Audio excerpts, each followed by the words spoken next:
Like that news conference is underway at UNC Chapel Hill. Let's take a listen in. Chapel Hill and the University of North Carolina.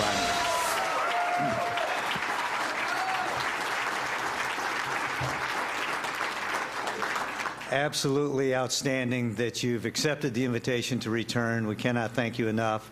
And we've got a few words that we'd like to share before we bring Mack up here to address the media in particular. First of all, I'd like to thank our Board of Trustees. And some of them are here today, sitting here in the front. Our chairman, Haywood Cochran, Dwight Stone, Lowry Caudill, and Chuck Duckett. Thank you for your incredible guidance and leadership, the expediency in which we got to today's announcement that we have a new head coach. I cannot thank you enough for what you've done for me and for this university, at least in the last 7 years that I've been here. So thank you, and I appreciate all the support that we get. In addition to that, I believe our faculty athletics rep, Lisa Broom, may be here. I'd like to thank Lisa for her guidance throughout the year, not only today, but throughout the year, and all the support you give our student athletes.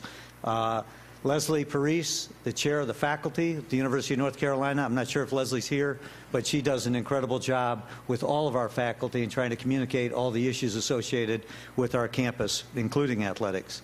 I don't know if Dr. Kevin Guskowitz is here, the Dean of Arts and Sciences, but Kevin has been instrumental in working with us in many areas in athletics. So I appreciate all of their hard work. Daryl Johnson, the chairman of the Faculty Athletics Committee, who's the head of trauma surgery here. Not sure if Daryl's here. Occasionally I hear Daryl coming to work. He comes in on the helicopter over the stadium for landing at the hospital, but I always know when he is at work.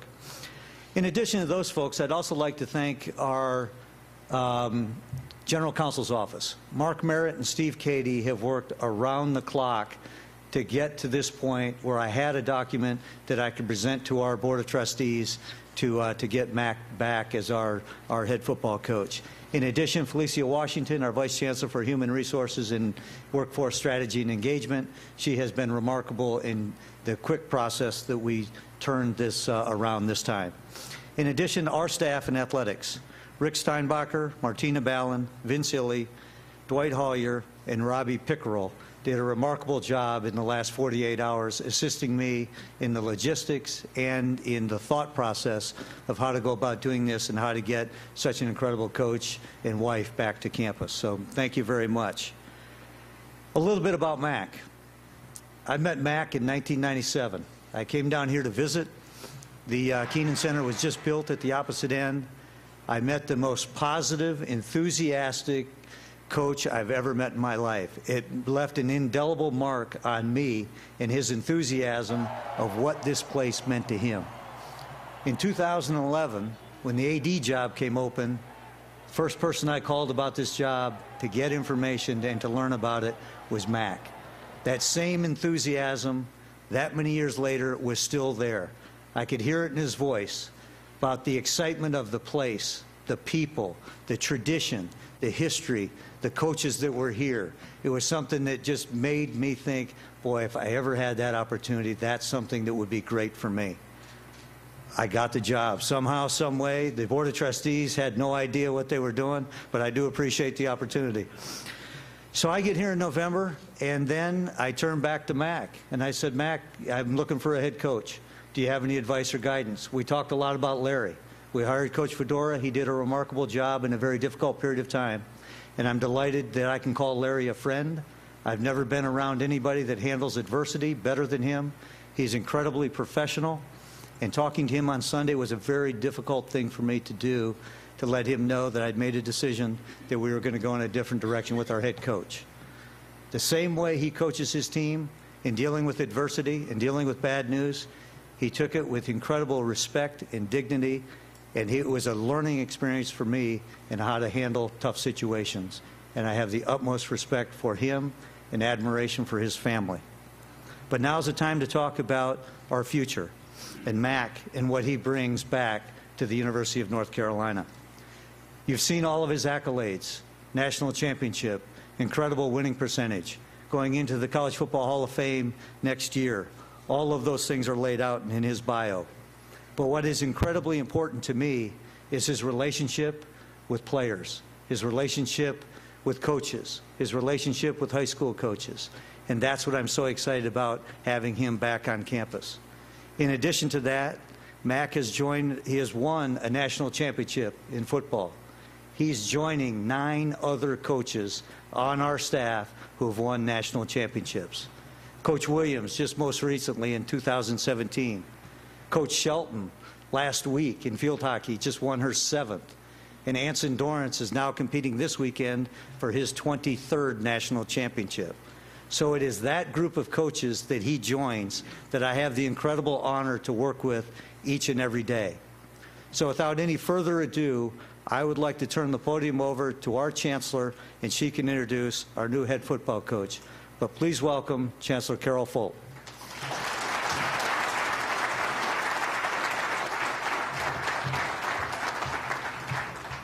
Good morning, everyone. It's such a pleasure to be here today, joining BUBBA in welcoming back to Chapel Hill Coach Mack Brown. This is a big day for Carolina and for our students, our faculty, our staff, our alumni, our donors, and Carolina fans everywhere.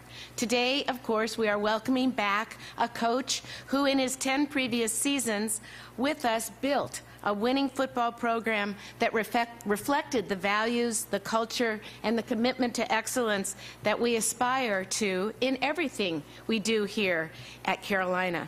During my time here, I've had a chance to get to know Mack and Sally most recently when we celebrated his induction into the Hall of Fame.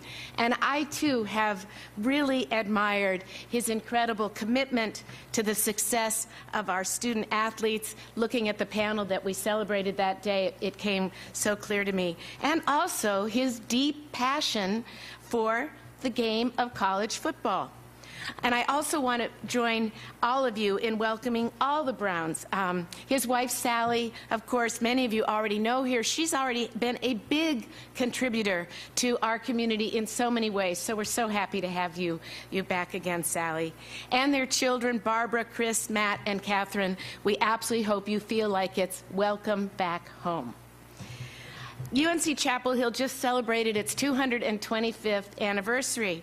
And in thinking about that, I realized that football has been a part of our history for 130 seasons. That means that more than half of our time as America's oldest public university has included football. And I think that's pretty interesting. Today, of course, we are one of America's top universities. We just reached number 5 in federal research a week ago. We're competitive in all areas. And today, our students, faculty, and staff strive for excellence in everything that they do. And our athletic enterprise is no different. I want to thank Director Bubba Cunningham, for all that you do and for the incredible staff that you have here and all the coaches and the people that make this such a great operation. And I think really agree with you that this is an amazingly clever board of trustees because they hired me too. It's great having you here and really do appreciate as well the way we were able to make this happen so quickly. It's just wonderful to be celebrating that today. I also want to join Bubba in expressing my deep gratitude and respect for Coach Fedora. Mack's going to be joining quite an amazing team in athletics at Carolina, joining our other Hall of Fame coaches, including Coach Roy Williams, Sylvia Hatchell, Anson Dorrance, Karen Shelton, Donna Papa. And I'm so proud of all of our head coaches and their staffs who over decades have collectively graduated tens of thousands of student athletes, while at the same time winning 276 ACC titles, 50 national team titles. They've coached 66 individual national champions and 94 Olympians. And outside the classroom and in their lives beyond Carolina, our student athletes really shine. They have become community leaders and successful in all professions, as is true for all of Carolina's graduates. And we know how important the coaches and the staff are at their success.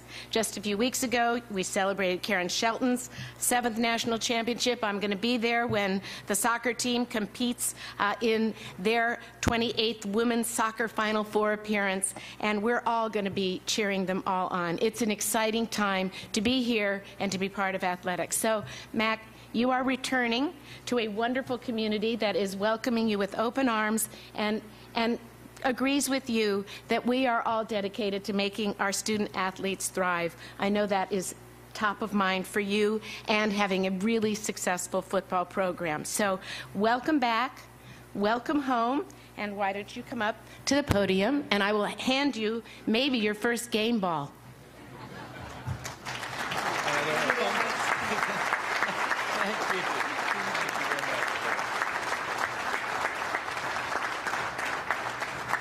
Thank you very much. I didn't want to fumble it.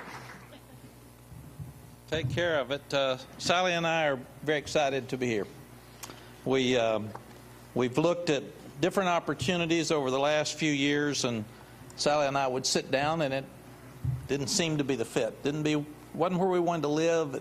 It just didn't seem to be the right place for us. So I asked Sally 2 years ago, where would we go? She said, I'll coach with you, I'll travel with you 3 different places. I'll go to Hawaii, I'll go to the Bahamas if they start football, or I'll go to Chapel Hill. And those are the 3 places that I would go. So thank you, trustees, for trusting us and giving us this opportunity. Thank you, Chancellor. Thank you, Bubba. We're really, really excited about this. You start asking yourself, why coach again? Maybe you've done enough. And you start looking at being out a few years, and you really miss the players.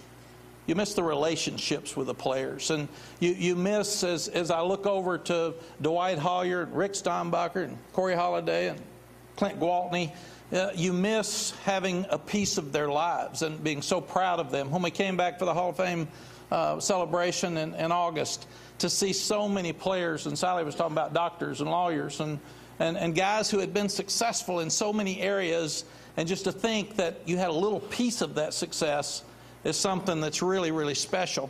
And you miss having a staff. ESPN was so good to me, and I really enjoyed it. It was a great transition from coaching, and I got to watch games. I got to call games. I got to spend time with coaches and players, and it helped me because I learned so much more about the media than I knew before, and I think I can handle my relationships with media better now because I understand your job better, and it's a lot more difficult than coaches think it is, by the way. But also the fact that I was able to see so many different places and what they were doing in football and how they were handling their kids and practicing and calling their games, and that was important. So I can't wait this afternoon to meet the team. This team has a void. They lost their coach. They had some very difficult games this year. Well, Sally and I have a void because we haven't had a team for a number of years now. And this afternoon, when we meet that team, we will fill their void for being their leaders and their coach, and they'll fill our void for needing a team. And then we'll have to work in a number of areas. We'll have to work to communicate very quickly because a lot of times men don't communicate very well. We keep all of our feelings, and women can talk, and they all get along with each other. We got 2 daughters. I ask them in the morning, what are you going to do? And it takes 45 minutes to get through with what they're going to do. We ask our 2 sons, got anything to do today? No. Ask them in the afternoon, how'd your day go? It's fine. Anything exciting happen? No. I'm going to go watch TV. So we have got to get this group to communicate with us starting today. And after you communicate and you learn to communicate with each other, then you can build up some trust and respect. And those are easy words, but they're very difficult to do. And it's something that you've got to really work at. And then I went to Iraq in the summer of '08, and I spent 10 days on the front lines. And I learned that we've got 19-year-olds over there fighting for our freedom. And I asked the General Odinero, who's in charge of the Iraqi military group at that time, I said, why do they come? Why are they here? He said, we have a common purpose. And our common purpose is very important to us, and that's to keep our country safe. So with the guys this afternoon, we'll learn to communicate. We'll talk about that. We'll start building some trust and respect because we want them to fill our void, and we want to do the same for them. And then at the same time, our common purpose is for them to have a great experience here, for them to learn to be better people when they get out of here, and have a wonderful life afterwards, and we want them to win. I've tried that both ways, and winning's a lot more fun than that other stuff. It's not even close. It's not even in the same ballpark. And then I want to meet the coaches that are here and the staff that's here. They've worked really, really hard. and those kids played hard this year. And then I want to reach out to recruits and high school coaches and all of those things that we have missed. We had a great relationship with the high school coaches when we left here. And that's something we will renew, the ones that are still out there, and we'll get to know the new guys, because that is such a key to getting better. Our team was probably 90+% from the state of North Carolina when we left. And you want to go to school where your parents and your high school coach can see you play, your friends can see you play. You want to go to school where when you get through you can get a job in an area where you've been popular and made a name for yourself on the football field. So it's really, really important for their futures. If they want to build a life in this state, go to the University of North Carolina. Get a degree from one of the best academic institutions in the country where the faculty is unbelievable. People know it's hard when you get that degree, and go play in front of people and fix a struggling program. Come out here and help us get this thing back on track and fill those seats, and that's very, very important as we start looking through. The only tough thing about this decision, it was very quick. We had to make some quick decisions, and I'll talk about that in a second. But the tough thing was I like Larry Fedora. I have respect for Larry Fedora. And he did a tremendous job here in times under very difficult circumstances. So I will promise Larry and his wonderful family that Sally and I know well that we will take care of his players and we will help them grow and move forward like he was working to do for many years here. We will also make sure that there will not be one negative word said about Larry Fedora or his staff in front of any of these players. And if Dylan, his son, wants to stay on the staff, I'd love to have him. And I have not been able to talk to Larry yet because this happened so fast. We didn't even talk to our children. So we had to text them to tell them we were coming. It moved so quickly. So, but I want to make sure that everybody understands the great respect that we have for Larry, and that changing coaches is very difficult. It affects a lot of families, not just Larry's, and we will reach out and make sure that we handle all of those situations the best that we can. So looking forward to seeing the team this afternoon, looking forward to meeting the staff over the next couple of days. If people ask, have you got staff in mind? Sure I have. I've been out and thought about going back into coaching every year, so you've got staff in mind. If anybody asked, before you asked, have you contacted any coaches? None. I hadn't had time. So I have not talked to anybody. Do you have coaches you know you're going to hire? I've got some in mind, but I really haven't gotten to a point that I can call permission to talk to them and see if they would be interested in coming in. So talking to the players, talking to the high school coach, the recruits, trying to talk to the 12 commitments that we have at this time, putting ourselves in a position to visit with the staff, visit with the coaches, start thinking about who you're going to bring in, and move as quickly as we can is very, very important. The reason I think BUBBA had to move so fast is early signing date. It's changed things, and it's changed things tremendously because a large majority of the kids signed on the first date last year. And that's not something that I anticipated. In the American Football Coaches Association, we wanted an early signing date. We wanted it so the kids that knew they were coming to North Carolina could sign. We wanted it so the kids that were coming in early in January would have an opportunity to sign because they didn't have a signing date before. We didn't think that a large majority of kids would sign. So we'll probably ask some kids to slow down a little bit and give us some time to get to know you. The other thing that BUBBA did this morning and was really, really fun for Sally and I is we got to meet all the head coaches on campus. There is no better all-around athletics program in the country than the University of North Carolina. It's a flashback, but Coach Williams and I we worked together here my first year. We've stayed very dear friends. Our sons and daughters are tremendous Carolina fans. It got me in trouble some in Austin. I had to keep their mouth shut. When Roy'd come to play, they'd say, "Can we get tickets?" I said, "Nope, nope. You can't wear Carolina blue sitting next to the president of Texas. You can't do that." And I said, "Can you go and keep your mouth shut?" And they said, "No, we can't." I said, "So you don't get tickets." That's just it. As we look through, but meeting all those coaches, and so many of them are still here. It's amazing the success they've had and the longevity that they've had, and it shows you how special this place is. So, and the last thing is, why come? We had a relationship with Bubba. We trust him. That's so important. We were in a position where we didn't have a team. We didn't have a game coming up. We didn't have a bowl game. We didn't have to ask anybody's permission. I've done a whole lot of contracts. We're at a point where we didn't have to ask for the world to leave somewhere to go. And we wanted to coach. And we wanted to coach here.